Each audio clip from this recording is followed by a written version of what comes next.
Good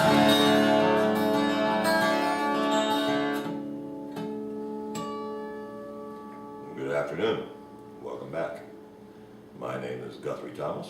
I'm a guitarist and songwriter, among other things. And welcome to Songwriter 1, The Gear. I thought before we actually got into songwriting ideas that I discuss a little bit about the equipment that I use when I am writing, getting ready for a CD. However, this equipment, I could actually record a CD right here, ship it off to the CD manufacturer, release it in 3 weeks. I wouldn't have a problem with that at all. This equipment is that good. So it's something to consider, might benefit you. So we'll kind of go over it a little bit. Back when we started, Mr. Stein and I, the great acoustic guitarist of Hollywood, all we had was a Sony cassette deck. One take, one tape, one try, that was it. And we'd work on this thing all day long and then take that cassette down to the engineer, hand it to him, he'd shake his head. But it was a good reference. And in the 21st century, what you can do in your home is absolutely fascinating. All right. Now, Bobby Weir of the Grateful Dead once told me that if you're going to buy electronics, make sure you take somebody with you that knows what they're talking about.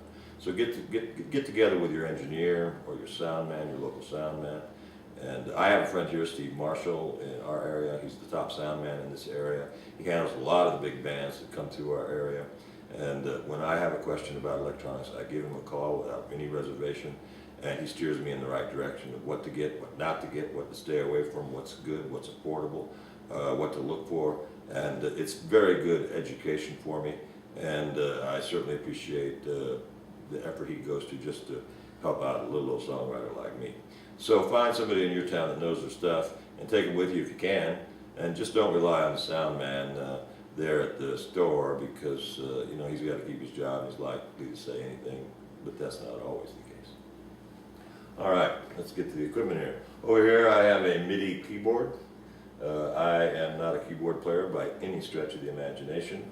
If I need a good keyboard player, I call Joel Diamond, David Pache, or David Foster. They happily come down and prove to me that I have absolutely no business being anywhere near a keyboard, and they're 100% right 100% of the time. But I do use it here for some tempo stuff, and that's about it. If you're a keyboard player, then they're useful, but to me they're just for tempo, clicks and pops and that sort of thing. Let's get to the more important stuff for me then. On my left and my right, I know this stuff's a little hard to see with all these lights and that sort of thing, but I have 2 studio quality monitors. Now, these aren't the most expensive. I've seen some monitors around $2,000 or $3,000 each. These were a couple $100 each. They are certainly adequate for what I do right here in my living room. They have great middles, highs, and lows. They're called Rockets. They come in 3 different sizes. These also have 3 outputs on the back: XLR, phone jacks, and your standard RCA outs that in case you get out of the songwriting game, you can plug this into your stereo system and blast the shuttle right out of the sky. Now, it's really important that you get some good monitors so that you can listen to what you record in your program, listen to it back in real time of actually what it's really going to sound like if you've actually released it. And that's real good advice, and that's what I do. That's what most people that do this professionally do. And if you can't get into the studio every 5 minutes.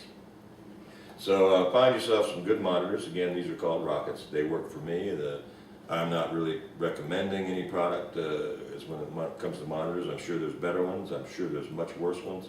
But again, talk to a sound man. But these Rockets are pretty good, at least for what I do. All right, the next thing you're going to need is some absolutely first-class headphones. Now, Sony makes good ones that I use. There's many different brands, but again, get the very best if you can afford it. Get what you can afford, of course, but make sure they're exceptional. Now, when I go and record, I record acoustic and vocals direct to mic. I do everything live, so I use the headphones constantly, and I use them here also. So I can get a pretty good indication of what it's going to sound like in the studio right here with quality headphones with the programs that I use. And then when I play them back on these monitors, they sound pretty much the same. So you know, get headphones that are, you know, comparable to your monitors. And don't skimp on your electronic equipment. Again, you can always sell it if you get out of the songwriting game. You know, everybody's looking for good stuff. So take that into consideration. Good monitors and good headphones. All right, microphones. Now microphones, I got 2 of them here. There's one over here on boom. I use 3 identical microphones here when I'm working. It suits my purpose. You can't see them very well. The boom is over there because it'd be in the way if I had it over here. These right here are Behringer mics. These are kind of B-class mics. These are called B1s. These are condenser mics. Again, these are quite suitable for what I do. They're not very expensive. You might get some better ones if you can afford it. What I do here doesn't warrant building an entire home studio. I don't need $10,000 mics. These are probably $150, right around there. And they are exceptional for acoustic guitars, 6 strings and 12 strings, and quite good on the vocals as well. They're not what I would use in the studio, but they are certainly sufficient for home recording, for demo stuff that I'm doing while I'm writing a CD. So these happen to come with shock absorbers. I guess that's fantastic for an earthquake, but anybody in their right mind is going to be running instead of wondering whether this microphone's shaking in an earthquake. So it's good for appearance, though, when your friends come over. Those are shock microphones. And okay, now the big question, which I get quite frequently: how do you take analog music like your guitar and your vocal and put it into your computer on your recording program? Well, that didn't used to be easy at all, but now it's quite simple. Now what I use is called an audio box USB. Now this is an interface that sits in front of your computer. You plug it in, it's got 2 inputs, 5 knobs in the front for your ins, and mixer and phones outs. It's, what else has it got here? The mains for your monitors. It's got several outs at the back for your monitors, your headphones, MIDI inputs and outputs. It's really an exceptional tool, and it really produces great sound. Sends it right into the computer just like I'm playing it here. So it's really something to consider. Now they make several brands of these. This is just one that I use. This was recommended to me, and it was a good recommendation.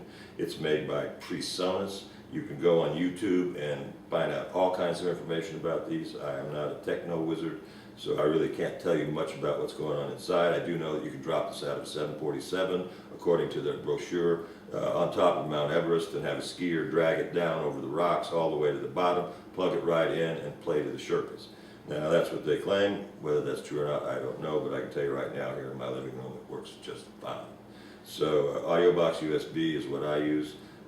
Again, there's different models, different name brands. Just check them out. It's certainly worth it. All right. Now, when you actually get down to actually recording, when you get this audio box or the other different interfaces, they usually come with a recording, mastering, and mixing program which you download into your computer. And that's what I use to record with. It looks just like the recording studio, except of course the recording studio, it has a big flat board and this one's on your screen. They are a little bit confusing at first, but remember that one track is just like the next one. If you learn one, you've learned them all. So, and the program that came with this is called Studio One. And it's a complete recording program, mixing and mastering. It also comes with all kinds of drums and effects and just tons of stuff that I will never use as a singer-songwriter. But for people that are starting out and having fun with it, this is really first class. Now in the studio we use Pro Tools. Now this is far more advanced, really sophisticated stuff. Now you can buy Pro Tools at your local store, but it's pretty sophisticated. You're going to spend some time learning it, that's for sure. And you're going to spend time learning this Studio One. But for what I do, Studio One works quite well, and it actually came with the audio box USB. So, and I don't work for these people, and they probably should pay me, but this is a good product. I've got no complaints so far. I'm going to have to write them a letter and get paid. So check in and check out these 2 programs. They're absolutely fantastic as far as I'm concerned. Now, it takes about 10 minutes to download the audio box and about 10 minutes to download your recording program. But once it's downloaded, it's going to take you about a week or 2 to figure out all the buttons on these recording programs. But it's certainly well worth the investment if you want to put your singer-songwriter stuff right into your computer and make it sound great. This would turn a wailing cat into sounding like a parakeet. Believe me, it's good stuff. All right, well that pretty much covers it. That's basically all I use. All this was probably about $1,200 max, excluding the instruments, of course. Certainly well worth looking into, and I hope this has helped. I'm sure it's helped some of the beginners, some of the intermediate people, and the advanced can figure things out themselves. All right, thanks for dropping by. Adios, till next time, have a good time. See you in number 2.